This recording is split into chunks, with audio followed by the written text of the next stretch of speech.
Blog Talk Radio. Franchise interviews from Easton, Pennsylvania to Sydney, Australia. You're listening to Franchise Interviews. Franchise Interviews. Welcome to Franchise Interviews, an up-close, behind-the-scenes look at franchising and entrepreneurship. Listen to interviews with franchisers, franchisees, franchise authors, franchise experts, and attorneys. And now, welcome your host, Marty McDermott, and Franchise Interviews. Hi, everyone, and welcome to a very special edition of Franchise Interviews, where for over 15 years now, we've been asking the Frantrepreneurs one-on-one. I'm your host, Marty McDermott. I'm the president of Franchise Interviews, and we have a great show today. Well, I just read a tweet this morning from CPA Josh Horn. Josh suggested that there would be so many more valuable private businesses if they would redirect the time and energy used on tax avoidance into value creation. So we kind of have a two-part show today.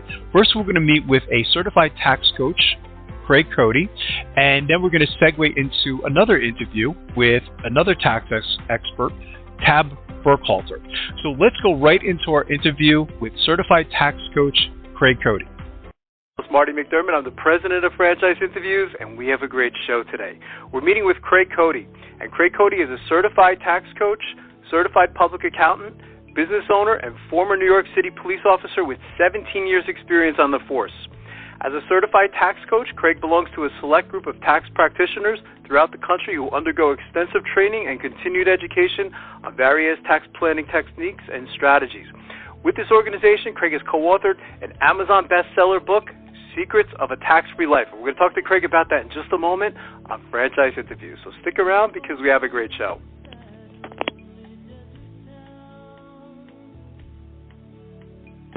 The Stone Coat Franchise Opportunity. Are you looking for a unique and lucrative franchise opportunity? If so, take a look at Stone Coat. With a patented process which creates a true stone finish on almost any wall or ceiling, Stone Coat is a true game-changing product in the multi-billion-dollar construction industry. Stone Coat is applied faster, cleaner, and cheaper than conventional quarried stone, which saves both time and money. With advantages in remodel and new construction of both residential and commercial projects, Stone Coat is a true crossover product. The Stone Coat franchise opportunity provides a low startup cost, low operating expenses, comprehensive training, ongoing support, and no royalty payments. For more information on the Stone Coat franchise opportunity, go to www.stonecoatfranchise.com. That's www.stonecoatfranchise.com, or call us at 972-380-2700. That's 972-380-2700.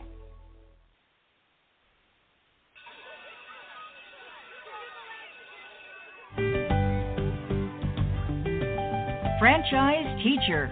Would you like to know how to franchise your concept or grow your franchise business? Meet the experts at Franchise Teacher. The goal of Franchise Teacher is to teach, coach, consult, and advise. The team of experts at Franchise Teacher will evaluate your business model and present you with a winning business strategy. Franchise Teacher will help you decide whether or not your concept works and if it's franchisable. Franchise Teacher is proud to have over 30 years of experience in franchising as both franchisees and franchisors. Franchise Teacher are developers of over a dozen franchise systems, which include brick and mortar as well as home-based concepts of nearly 3,000 combined franchise locations. Whether you need to add more units or get more customers, Franchise Teacher can help. We will teach. Franchise Teacher will help you learn our proven system. Coach. Franchise Teacher will help you provide a game plan to succeed. Consult. Franchise Teacher will make sure you stay on track. And advise. Franchise Teacher will help you learn from our over 30 years of experience in franchising as both franchisees and franchisors. Take advantage of our free, no-obligation phone consultation. Simply go to franchiseteacher.com or call us at 561-385-3032. That's franchiseteacher.com or call us at 561-385-3032. Hi, this is Connie McDermott, Administrative Assistant for Franchise Interviews, LLC, and you're listening to Franchise Interviews. Franchise Interviews. From Easton, Pennsylvania to Sydney, Australia, you're listening to Franchise Interviews. Franchise Interviews.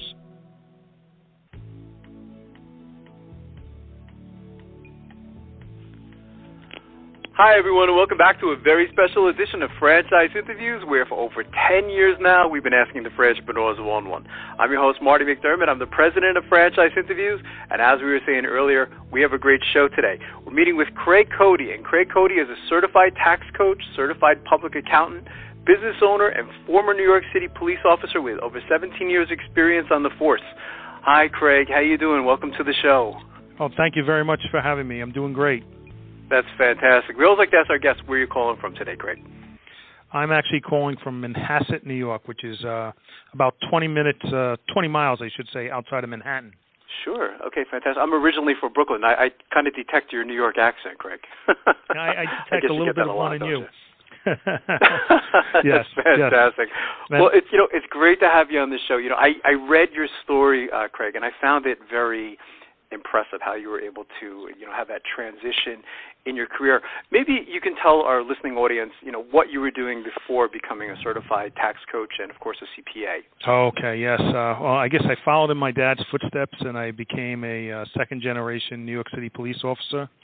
I had a very interesting career, eventually retiring as a lieutenant and coming into the accounting field. That's fantastic. It's interesting, Craig. Last week we were talking about police officers and police officers actually going into franchising. I said, God, what a great segue. You can't even plan something like that, talking to someone like yourself today. So I think it's fantastic to have you on the show today. One of the topics that you often discuss is proactive planning, Craig. And what is proactive tax planning, and how can it minimize your taxes? Okay, so let's talk about what most people consider tax planning. Most people consider tax planning is they meet with their accountant maybe in December, and he figures out, okay, you're going to owe so much in tax. You need to make a payment by January 15th for X amount of dollars. That's what I call looking in the rearview mirror. Okay, sure. You're basically doing no planning. So what proactive planning is looking ahead, communicating, and figure out if there are more tax-efficient ways to do the things you're doing to help you keep more of what you make. And it focuses really along the communication lines. If you don't communicate, you can't do anything. And unfortunately, most accountants and CPAs do a really good job of putting the right numbers in the right boxes, but it stops there. Right. So we come up with a plan to help clients, keep more of what they make and save some tax. Yeah, that's so important, isn't it, Craig? It's interesting because I imagine you get to work with a lot of small business owners, and that's really the market for our show, Craig. Is we have we call them a lot of like aspiring franchipreneurs, and a franchise is typically a smaller business. Most of them start off with like one single unit, and that's why I thought this show was so important. We haven't really done a show like this in a whole decade, so we thought it was really important to have someone like yourself on the show. What's the biggest mistakes then you see small business owners making regarding their taxes, Craig? I think you mentioned a couple. I hate this. Well, number one is failing to communicate. That's probably failing to communicate with their accountant and failing to plan. So, people, they go buy a car, they do a lot of research, right? They make a big ticket purchase, they do a lot of research. I mean, taxes, that's a big chunk of what you make. And people don't do the research they need to do. So I would say that's the first problem that we see. People are worried about, other things, and this is a big expense that people aren't doing the planning on. What do you think that is, Craig? Because I get that feeling too. In doing the show such a long time now, I imagine that a lot of small business owners do fail to communicate with their tax accounts. Why is that? I mean, have you come up with a reason for that? Oh, I think one reason are, as a member of the Pocket Protector group, of accountants and CPAs, we're typically not the most typically, not the most outgoing people. There's a reason we went into accounting. Sure. That's part of it. And the second thing is most people look at accounting and working with their CPA as an expense item, and they're trying to keep the figure. If I don't talk to him, he can't charge me. When in reality, it's like, if you spend a little time with that person communicating, you could figure out some ways that you could save some money. So it really becomes more of an income item versus an expense item. Right. How often do you think small business owners should communicate with their accountant, then, Craig? I mean, from your experience, 3 times a year, 4 times a year, what do you recommend? Depending on the size of your business, I would say at least 4 times a year. And, what we do is when we set up a plan, there's a lot of communication in the beginning to get that whole plan rolling. And then once you have that plan as an ongoing part of your business, then you don't have to, speak as often, but I would say at least every quarter. And if the bigger the business, the more often you should be communicating with your advisor. He's part of your team. You should be taking advantage of him. Sure. Right. Absolutely. Congratulations on the book, by the way, Craig. I mean, that was you co-authored the Amazon bestseller, Secrets of a Tax-Free Life. Talk a little bit about, the book experience and, maybe, what you discuss in the book as well. Well, the book was a great experience, coming up and putting on paper kind of one of the things that we do, and I was lucky to do it with, about 9 other people, so it made it somewhat easier. And then I came out with my second book, which was basically the 10 most expensive tax mistakes that cost business owners thousands. And that talks about, some of the things we're talking about today. It's really, it's like having a big business card, all right? Not a lot of accountants have written books. They don't typically look at, the marketing part of it, but it's good to get your message out there. People see it, they read it. Okay, they'll either call me or they'll call their accountant, and let's do something. What advice would you give? When I was reading about your story, I found it really, interesting, Craig. How you were able to, make this transition, and the majority of our listeners, I mean, they have a similar experience. Some of them are coming from like corporate America. Some of them have been downsized. And you made, a very, bold move. I know you had, a family at the time. What advice would you give to our listeners in their quest to, buy a franchise? Because you went into entrepreneurship. You made this big switch from, going from the police force to owning your own business. From everything you learned from that process, what advice would you give to our listeners in that process as well? Well, it's always a lot easier if you love what you do, because then it's not like you're going to work. So you need to find something that you really enjoy doing, and put your heart and soul into it. And I would say, get involved in mastermind groups, learn from others' mistakes. Don't try and reinvent the wheel. There's so much information out there, Sure. And I think, too often as a business owner, we try and, take on a lot of the burdens ourselves, whether, instead of looking to the various communities that are out there that could help us, not have to reinvent the wheel. I recall listening to an interview with you or reading an interview that you did, Craig. You were talking about it, and you and I have this commonality. It sounds like you listen to a lot of podcasts like myself, and keep on top as far as what's going on in the industry, which is important, isn't it? Right. Oh, there's so much information out there, and I look at the podcast as the Wild West, and you could, there's marketing podcasts, there's SEO podcasts, and obviously, depending on what you're doing, I meing, you're not just running the business. You're also typically the head sales guy.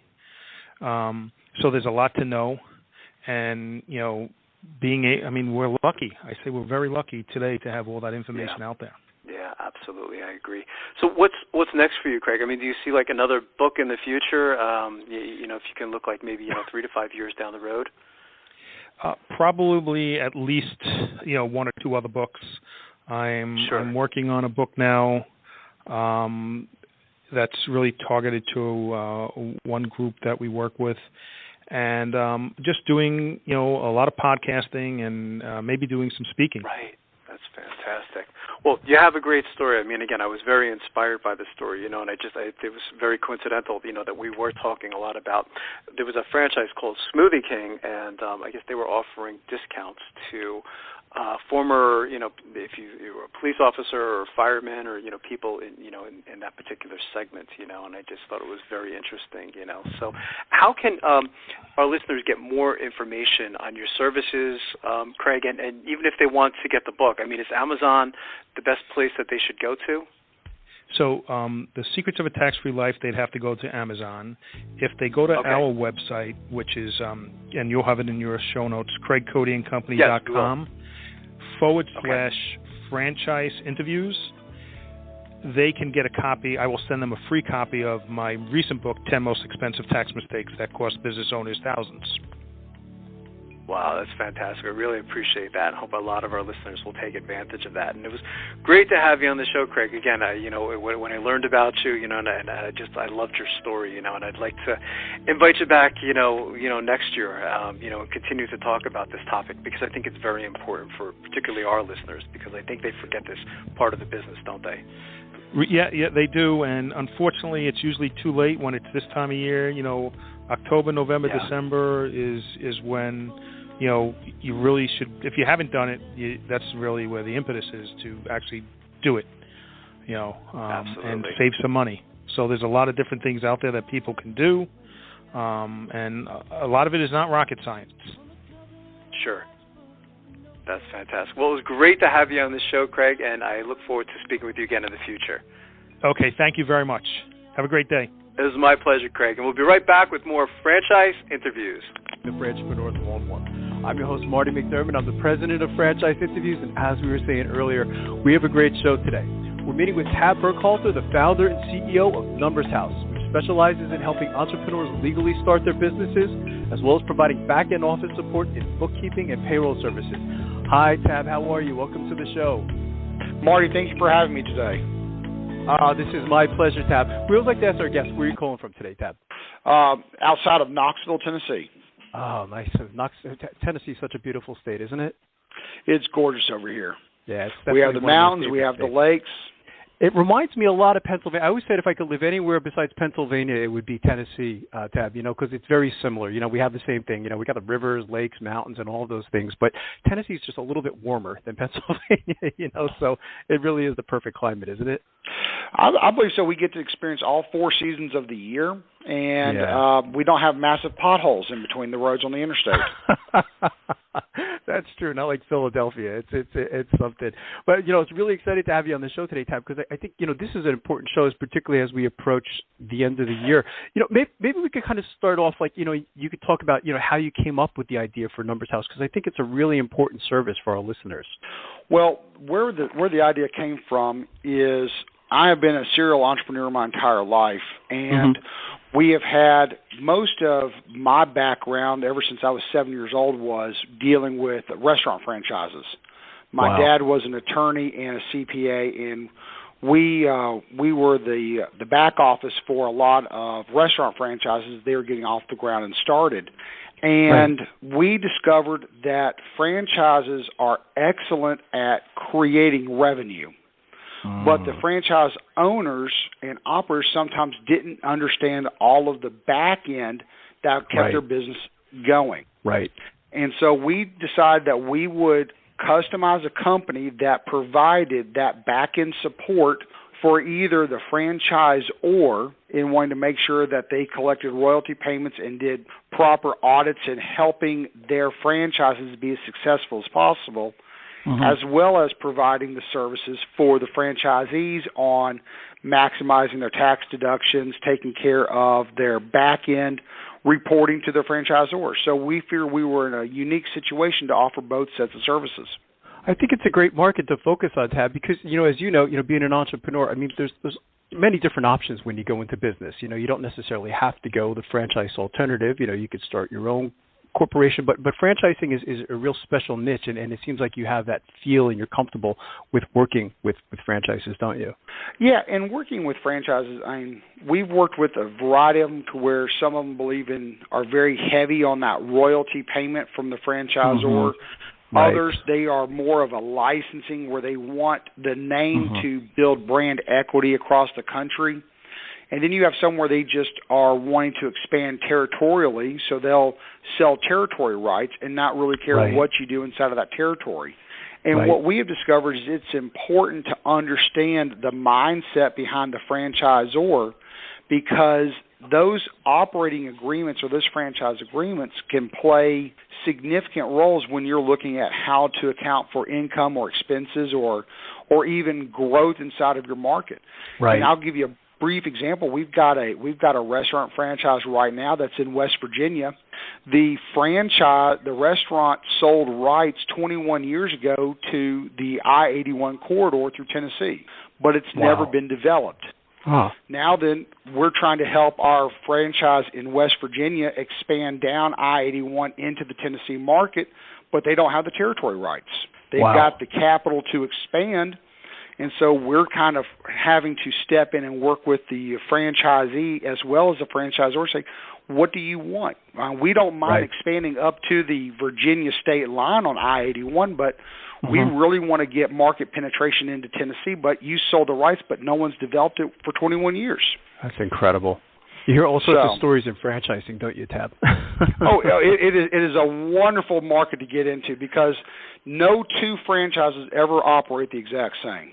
Right, exactly. The majority of our listeners, Tab, we call them aspiring franchipreneurs. Most of them, they have it in their mind that they would like to get into franchising. What are the most common tax deductions franchise owners overlook? Now, are you asking from the concept of the franchisor or the person that is operating a franchise as their own independent business? I would probably more so the franchisee, because I think our listeners are going to be more franchisee focused. Although we do have franchisors, of course, listen to the show, but more the franchise owner or franchisee themselves. A lot of the tax deductions that they start looking at is capital investment. When they pay for their royalty, how are they accounting for it? If they have to do a large lump sum to purchase their franchise, is it being properly amortized out over a set time period? I see. And so those are a few things, but the larger ones that we get into is when their franchise or wants them to do a remodel, to do a new lease, or to do a refresh of their concept. Well, that could be considered significant dollars. Right. And our viewpoint is, yes, it's an asset, but can we cost segregate that large expenditure and take it where some of it is a 15-year asset, but some of it is also a 3-year asset or a expense now. And that's where just spending money on a remodel isn't necessarily all-inclusive. You can break it up, and it's just a matter of learning those tactics. That's great. I don't know if you saw it, Tab, but I think McDonald's is going through this right now. I saw an article, I think it was a week or two ago. I know where some of the McDonald's franchisees were upset because I know McDonald's wants to, remodel some of their units, and I know they were expressing, some frustration in that. So I think that's very interesting. One of the topics we spoke about, and this is going back, I think it's 2 or 3 years, we were talking about 401ks, and I know you can borrow from your 401k to start a franchise, but I guess the deep question is, should you? There's a difference between, and that's an excellent question. We were talking yesterday with a person who wanted to pull money out of their 401k.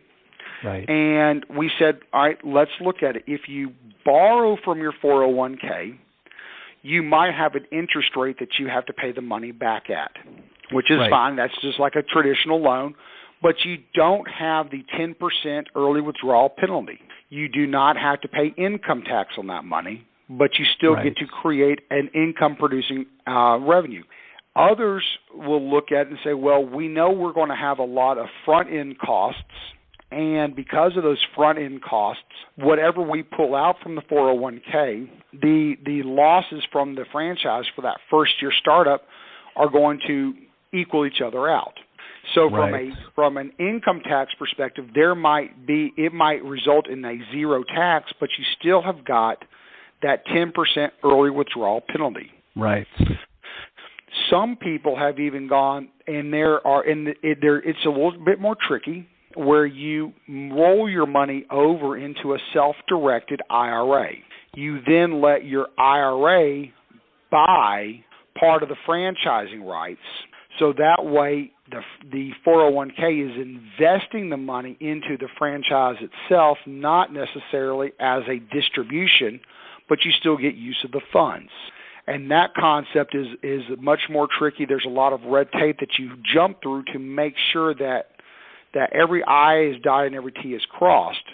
But there are ways that you can pull the money out to where it's not a loan and it's not subject to any type of a penalty or repayment. That's great to know. We had a woman on the show, I guess it was about 2 months ago, Tab, and her name was Christy Wilson-Delk, and she told the story of how she pulled all of her money out of her 401k. I think it was like $120,000, and her accountant advised her against it. He said, "Don't do this." He said, "You're going to get, this was like 40% or something like that."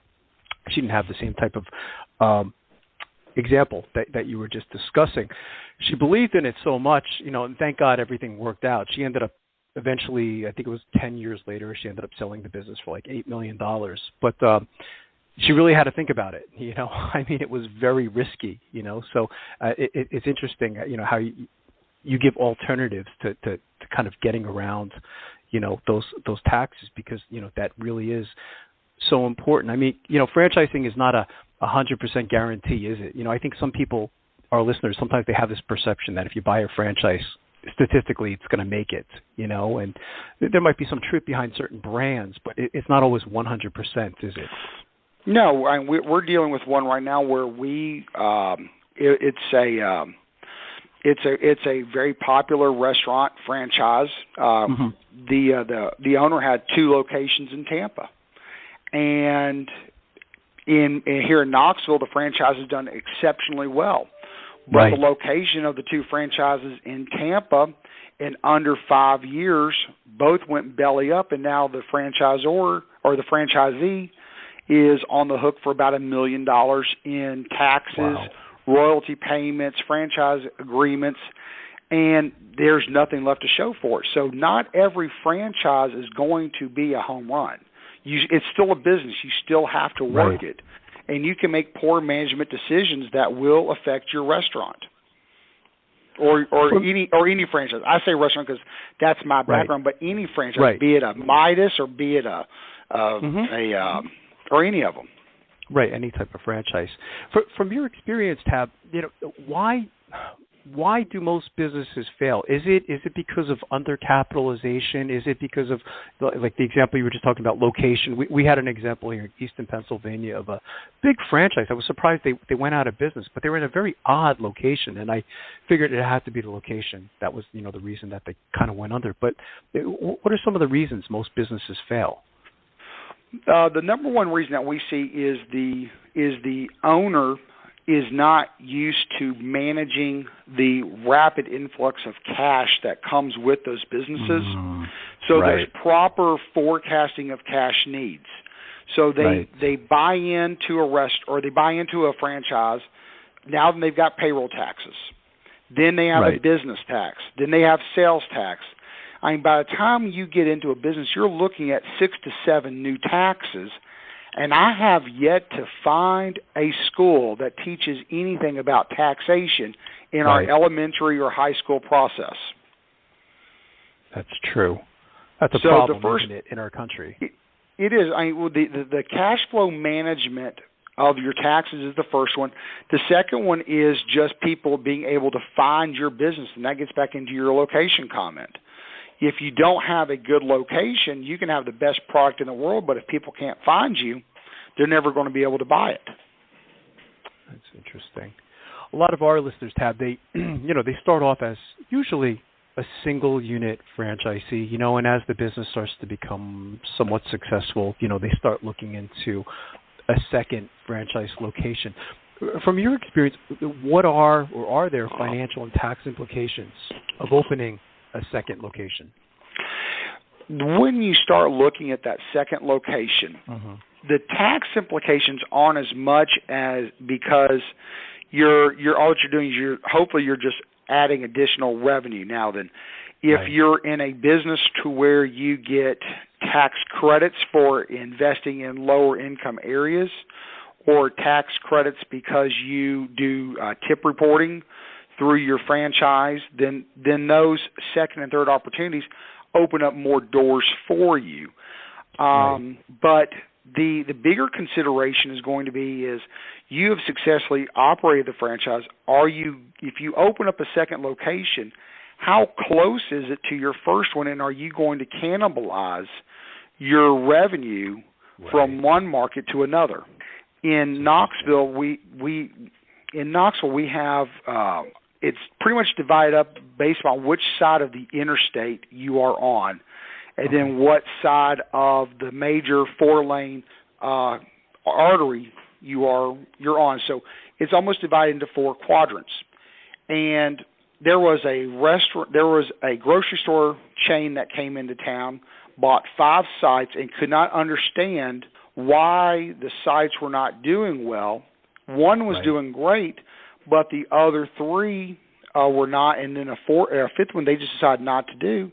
And what they realized is they basically put 3 into one quadrant, although mileage, they were all equidistant apart, but from the concept of where the boundaries were between the interstate and highways, 3 of them all cannibalized off each other. Wow. And there's just knowing the mindset of your market, of the people that you're going to be servicing. Are they willing to drive across the bridge to get to you? Will they cross the interstate? I was going to say, this has been one of the themes of our show, Tab. We've been doing the show now over 12 years, and, when someone's looking to expand, or even get into franchising, we always do advise, that they don't just pick any accountant or any attorney. We always say, find someone like yourself that has experience with franchising, or find someone who has experience as being a franchise attorney. I'm always surprised when I hear stories like this of people who it's almost like they never talked to anyone about it. They just kind of did it on their own, and you kind of wonder, why didn't they speak to someone like yourself first before making that move? Why do you think that happens? I think a lot of people are nervous. We live in a very jaded society, and people are afraid of sharing their dreams with others. So they are afraid of finding people that, or really talking to a lot of people until they've pulled that trigger.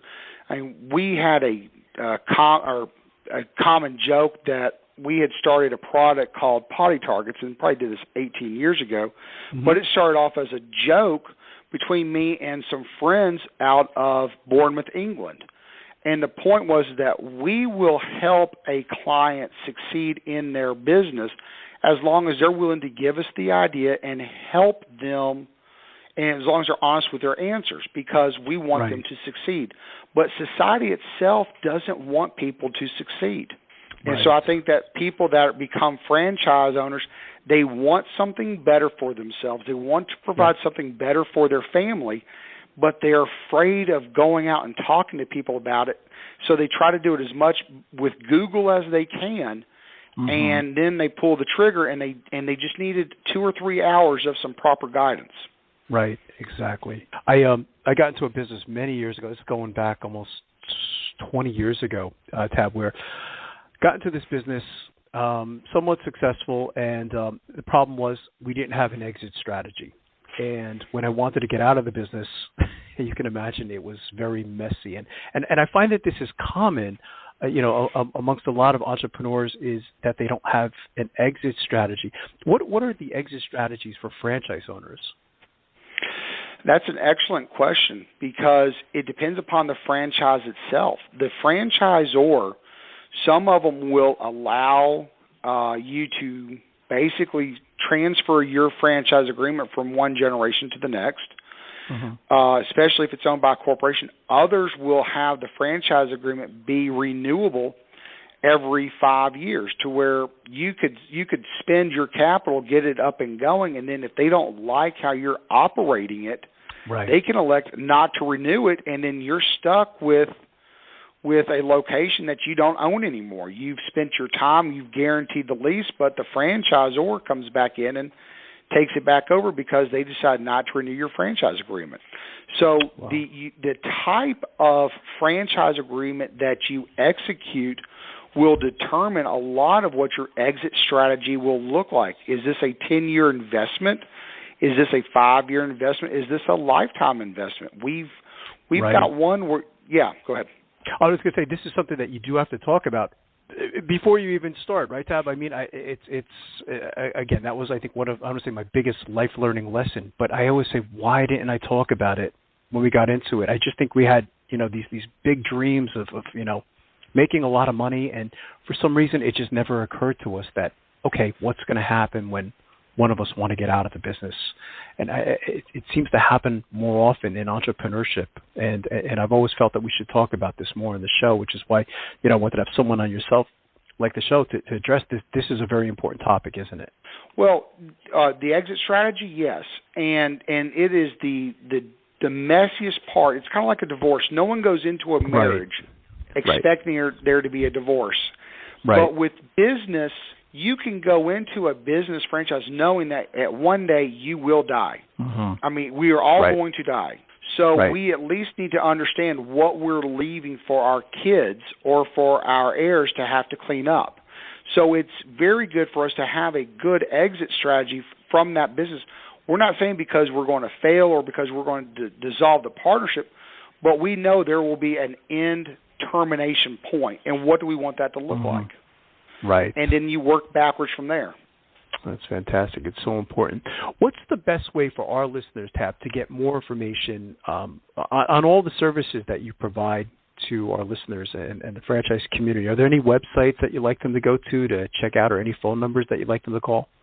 Well, for the phone numbers, the best way to reach our office is 865-984-4080. The website is The Numbers House, all one word, thenumbershouse.com, and look us up one of those two ways.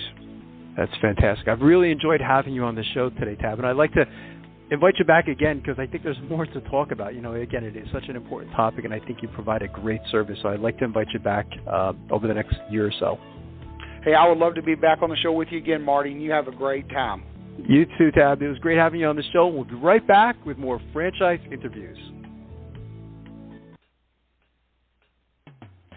Coming up on segment 2, you're going to hear what every franchipreneur needs to know before buying a franchise. We're going to play a clip from our popular Great Quotes in Franchising podcast right here on Franchise Interviews.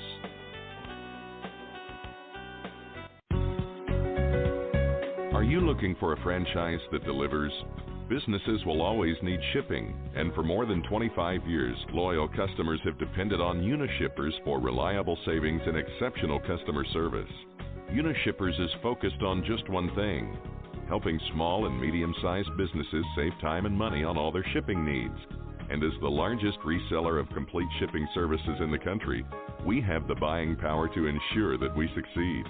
The Unishippers franchise offers low startup costs, no equipment or real estate required because they're not retail, residual income, and a quality of life and work-life balance. For more information on becoming a Unishippers franchisee, go to www.unishippers.com and click Franchise Opportunities, or call Franchise Development at 801-708-5822. That's 801-708-5822. Franchisers, are you looking to reach aspiring entrepreneurs looking to buy a franchise? Are you looking to reach a highly educated audience on franchising? For over 8 years, Franchise Interviews has been giving an up-close, behind-the-scenes look at franchising and entrepreneurship through our website, franchiseinterviews.com, where you can hear and read interviews as well as get tips from some of the most successful sources in franchising. Our weekly franchise radio show, where each week you get to hear a new interview with franchisers, franchisees, franchise authors, franchise experts, and attorneys, and our podcast, Great Quotes in Franchising. For more information, go to franchiseinterviews.com or call us at 610-905-2919. That's 610-905-2919.